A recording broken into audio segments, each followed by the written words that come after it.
Hello everyone, welcome to the new episode of my video series Polity by M. Lakshmikant. So last video में हमने discuss किया था government of India act 1919, Simon commission, communal award, Poona pact और government of India act 1935। इस video में हम बात करने वाले हैं Indian independence act of 1947। So ये हमारे इस चैप्टर की लास्ट वीडियो होने वाली है, historical background of Indian constitution. ये चैप्टर यहाँ पर ही कंप्लीट हो जाएगा हमारा। सो शुरू करते हैं मेरे आज की वीडियो। मेरा नाम है अनंत और आप देख रहे हैं ई गुरुकुल NCERT स्टफ। 20 फरवरी 1947 को ब्रिटेन के प्राइम मिनिस्टर क्लेमेंट एटली ने घोषणा की कि ब्रिटिश रूल भारत में 30 जून 1948 को खत्म हो जाएगा। इसके बाद सारी शक्तियां भारतीयों के जिम्मेदार हाथों में चली जाएंगी। जैसे ही ये घोषणा हुई वैसे ही मुस्लिम लीग ने आंदोलन शुरू कर दिया। पर उन्होंने आंदोलन क्यों शुरू किया? क्योंकि वो देश का बंटवारा चाहती थी। उन्होंने यहाँ पर पाकिस्तान की मांग की। अब 3 जून 1947 को ब्रिटिश सरकार ने फिर से साफ कर दिया कि इंडिया की कॉन्स्टिट्यूएंट असेंबली के द्वारा जो भी कॉन्स्टिट्यूशन बनाया जाएगा वो देश के उन हिस्सों पर लागू नहीं किया जाएगा जो हिस्से उसे लागू करने के लिए असहमत हैं। 3 जून 1947 को ब्रिटिश सरकार ने फिर से साफ कर दिया कि इंडिया की कॉन्स्टिट्यूएंट असेंबली के द्वारा जो भी कॉन्स्टिट्यूशन बनाया जाएगा वो देश के उन हिस्सों पर लागू नहीं किया जाएगा जो हिस्से उसे लागू करने के लिए असहमत हैं।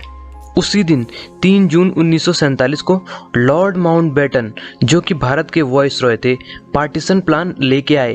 पार्टीशन प्लान मतलब बंटवारे का प्लान लेके आए। इसे माउंटबेटन प्लान के नाम से भी जाना जाता है। कांग्रेस और मुस्लिम लीग ने इसे एक्सेप्ट किया। इसे इंडियन इंडिपेंडेंस एक्ट के नाम से बहुत जल्द लाया गया। इस एक्ट के फीचर्स के ऊपर हम नजर डाल देते हैं। इसने ब्रिटिश काल को भारत में खत्म कर दिया और भारत को 15 अगस्त 1947 को एक स्वतंत्र राष्ट्र घोषित कर दिया। यहाँ पर सोवरेन वर्ड का यूज हुआ है। इसका मतलब है सर्वश्रेष्ठ। इंडिया अब स्वतंत्र राष्ट्र बन चुका था और अपने आंतरिक और बाह्य मामलों को खुद से संभाल सकता था। इसने भारत का बंटवारा 2 स्वतंत्र राष्ट्र हिंदुस्तान और पाकिस्तान में कर दिया और ब्रिटिश कॉमनवेल्थ से हटने का अधिकार दे दिया। वॉइसरॉय के ऑफिस को हटा दिया गया और राज्य को गवर्नर जनरल प्रोवाइड किया, जो ब्रिटिश राजा के द्वारा निर्वाचित होगा उस राज्य की कैबिनेट की सलाह पर। अब ब्रिटिश गवर्नमेंट की भारत और पाकिस्तान के प्रति कोई जिम्मेदारी नहीं रहेगी।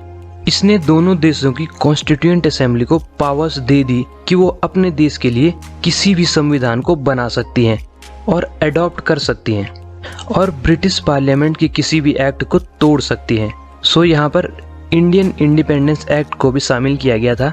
इसका मतलब ये होता है कि इंडियन इंडिपेंडेंस एक्ट को भी यहाँ पर तोड़ मड़ोड़ के अपने हिसाब से मतलब ठीक कर सकती थी भारत सरकार या फिर पाकिस्तान सरकार खुद से।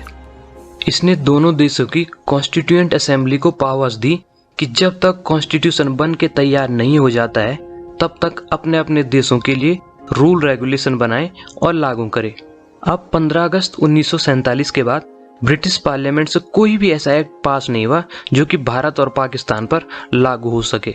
भारत के सेक्रेटरी ऑफ स्टेट का ऑफिस खत्म कर दिया गया और उसके फंक्शंस को secretary of state for Commonwealth affairs को ट्रांसफर कर दिया गया। अब बात आती है प्रिंसली स्टेट्स की। इस एक्ट से ब्रिटिशर्स की सुप्रीमेसी इंडियन प्रिंसली स्टेट से भी समाप्त हो गई।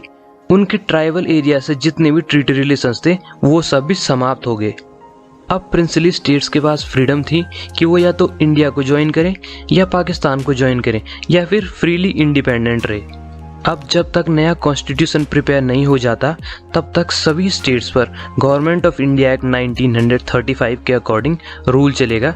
स्टेट्स अपने अकॉर्डिंग एक्ट में मॉडिफिकेशन कर सकते थे। पहले इंडिया के लिए कोई भी बिल अप्रूव होता था तो उस पर ब्रिटिश मोनार्च के पास वीटो पावर थी।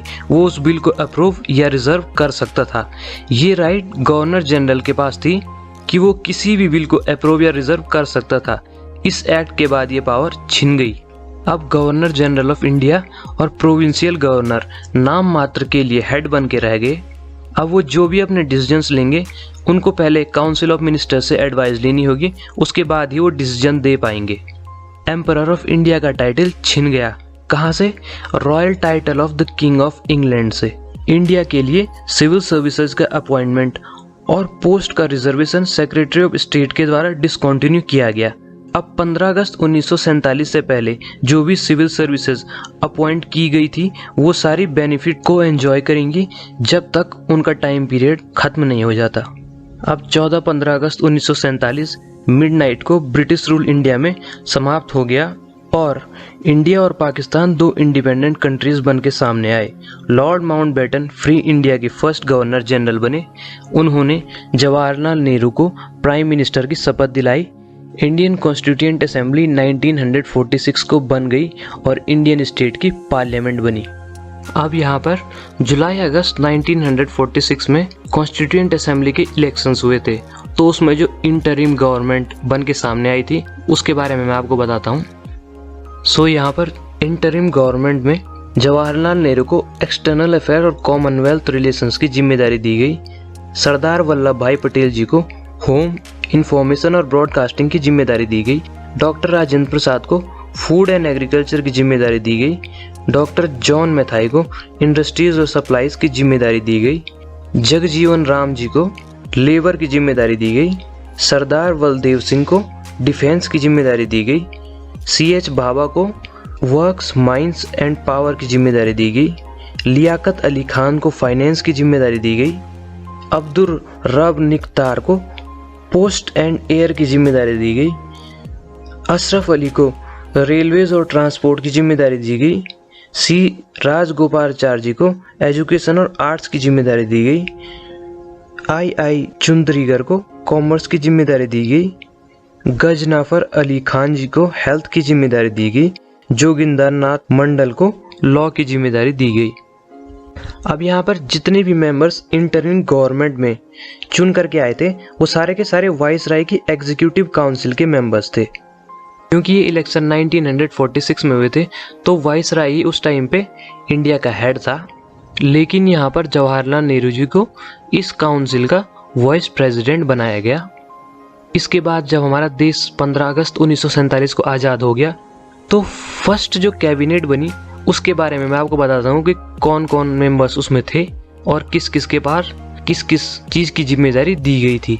सो यहाँ पर देश आज़ाद होने के बाद सबसे बड़ी जिम्मेदारी जो दी गई थी वो यहाँ पर जवाहरलाल नेहरू जी के ऊपर दी गई थी। उनको यहाँ पर first cabinet of free India का हेड बनाया गया। सो वो यहाँ इंडिया के सबसे पहले प्राइम मिनिस्टर बने। उनके ऊपर यहाँ पर external affair and Commonwealth relations और साइंटिफिक रिसर्च की जिम्मेदारी यहाँ पर दी गई थी। डॉक्टर राजेंद्र प्रसाद जी को यहाँ पर फूड एंड एग्रीकल्चर का डिपार्टमेंट दिया गया। मौलाना अबुल कलाम आज़ाद जी को एजुकेशन, डॉक्टर जॉन मैथाई को रेलवे और ट्रांसपोर्ट, R.K. सुगमन चेत्ती जी को फाइनेंस, डॉक्टर भीमराव अम्बेडकर को लॉ, जगजीवन राम जी को लेबर, सरदार बलदेव सिंह को डिफेंस, राजकुमारी अमृत कौर को हेल्थ, CH भाभा को कॉमर्स, रफ़ी अहमद किदवी जी को कम्युनिकेशन, डॉक्टर श्याम प्रसाद मुखर्जी को इंडस्ट्रीज और सप्लाईज और VN गडगिल को वर्क्स, माइंस एंड पावर का डिपार्टमेंट दिया गया। सो यहाँ पर एक पॉइंट मैं बताना भूल गया था। इंडिया और पाकिस्तान की बाउंड्रीज को डिफाइन करने के लिए एक बाउंड्री कमीशन बनाया गया जिसके हेड रेडक्लिफ को बनाया गया।